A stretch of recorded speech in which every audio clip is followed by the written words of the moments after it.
Good morning eight class. आज आपकी SST की क्लास है जिसमें कि हम आपके सिविक्स के lesson 28 the Indian constitution and the need for loss को समझ रहे थे।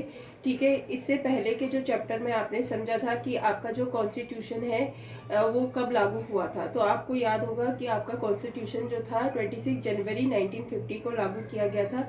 कॉन्स्टिट्यूशन में भारत को क्या बताया गया था? एक सॉवरेन यानी कि संप्रभु समाजवादी, ठीक है, संप्रभु समाजवादी धर्मनिरपेक्ष लोकतांत्रिक गणराज्य घोषित किया गया था। ठीक है, और इसमें आपको बताया गया था कि लॉस की ज़रूरत क्यों पड़ती है। अगर कानून ही नहीं होंगे तो हम तो बिल्कुल डर विहीन हो जाएंगे।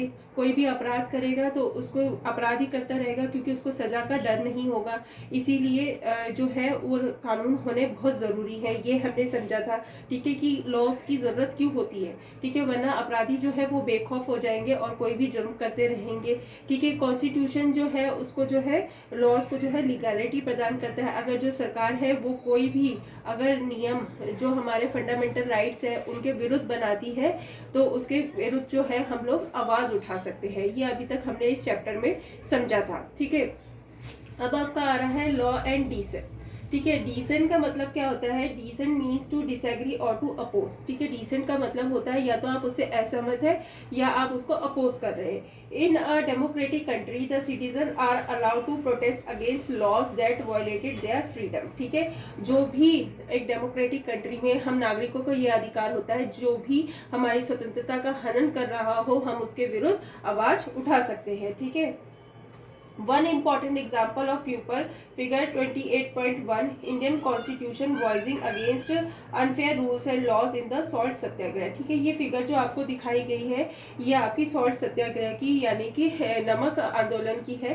ठीक है, तो आपका जो इंडियन कॉन्स्टिट्यूशन है उसमें आवाज उठाई गई थी जो भी अनफेयर रूल्स और जो लॉज थे सॉल्ट सत्याग्रह के उसके विरुद्ध, which was carried out as a part of the civil disobedience movement. ठीक है, जो सॉल्ट सत्याग्रह था वो आपका सिविल अवज्ञा आंदोलन का एक हिस्सा था। आपको पता है कि उस समय जो थे भारत में बहुत से राष्ट्रवादी आंदोलन चल रहे थे जिसमें से सिविल अवज्ञा आंदोलन भी एक था जिसको क्या सिविल डिसोबीडियंस मूवमेंट बोलते हैं। उसी का एक पार्ट था सॉल्ट सत्याग्रह। ठीक है, नमक तोड़ो आंदोलन। ठीक है, द सॉल्ट सत्याग्रह। ठीक है, अब इसमें आप क्या पढ़ेंगे?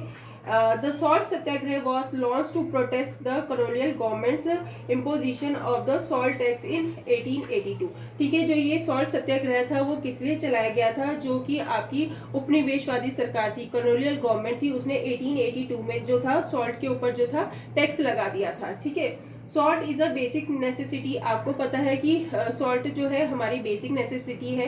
हाँ, जो भी हम खाना बनाते हो उसमें नमक की आवश्यकता आपको पता ही है, होती है। तो ये एक जो है बेसिक नेसेसिटी है सॉल्ट। ठीक है, एंड द गवर्नमेंट दस monopolise the collection and manufacture of salt in India. ठीक है, अब जो सरकार ने उसके ऊपर पूरा एकाधिकार स्थापित कर लिया था कि जो भी नमक का कलेक्शन है और जो उसका मैन्युफैक्चर किया जाएगा उसके ऊपर जो भी था पूरा नियंत्रण किसका हो गया था? कॉलोनियल गवर्नमेंट का हो गया था। It also exhibited the repressive nature of the British government. ठीक है, ये एक तरीके से ये जो कानून था वो ब्रिटिश की जो नीति थी भारतीयों को दबाने की वो भी दर्शाता था। ठीक है, the salt Satyagraha mark the beginning of the civil disobedience movement and was started on 12 March 1930। ठीक है, जो सॉल्ट सत्याग्रह को आप सिविल अवज्ञा आंदोलन की शुरुआत के रूप में ले सकते हैं। जो आपका सॉल्ट सत्याग्रह था वो कब स्टार्ट हुआ था? 12 मार्च 1930 को, with the march from Sabarmati to Dandi. और ये कहाँ तक ये यात्रा निकाली गई थी? साबरमती से लेकर डांडी तक। ठीक है, Gandhi walked all the way from his ashram to the coastal Gujarat village, here he violated the salt law. ठीक है, गांधी जी जो थे वो अपने आश्रम से लेकर जो कोस्टल गुजराती विलेज था वहां तक चल के गए और वहां पर उन्होंने नमक बनाकर इस कानून को जो था तोड़ा था। ठीक है, द एंटी लीकर कैंपेन। ठीक है, एंटी लीकर कैंपेन में क्या है?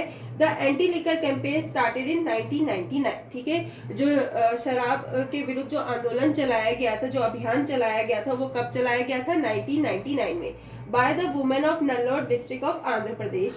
ठीक है, ये आंध्र प्रदेश की एक डिस्ट्रिक्ट है नल्लोर, वहाँ पर चलाया गया था वहाँ की औरतों के द्वारा। The district was facing problems owing to the growing dependence of the male folk to the alcohol. और ये आंदोलन वहाँ की औरतों ने किस लिए चलाया था, क्योंकि वहाँ के जो आदमी थे उनकी जो निर्भरता थी वो शराब के ऊपर बहुत ही बढ़ती जा रही थी, वो शराब पीने के आदी थे। ठीक है, 10 women in the region carried out a series of protest against liquor traders. ठीक है, तो वहाँ की औरतों ने जो वहाँ पर शराब बेचने वाले थे उनके खिलाफ जो था आंदोलन किया।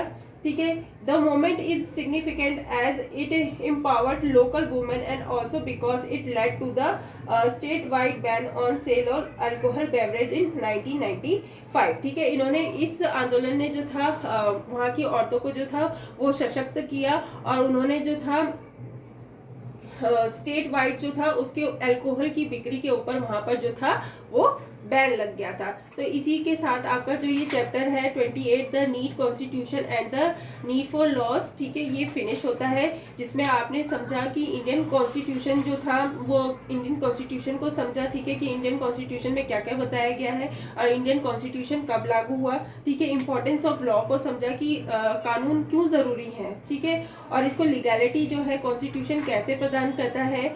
आपने इसमें लॉ और डिसेंट जो हमारे मतभेद होते हैं, जिन चीज़ें हमें पसंद नहीं होती, हम जिनका विरोध करते हैं, जैसे कि सॉल्ट सत्याग्रह के बारे में आपने पढ़ा इसके अंदर, और एंटी लिकर कैंपेन के बारे में आपने इस चैप्टर के अंदर समझा।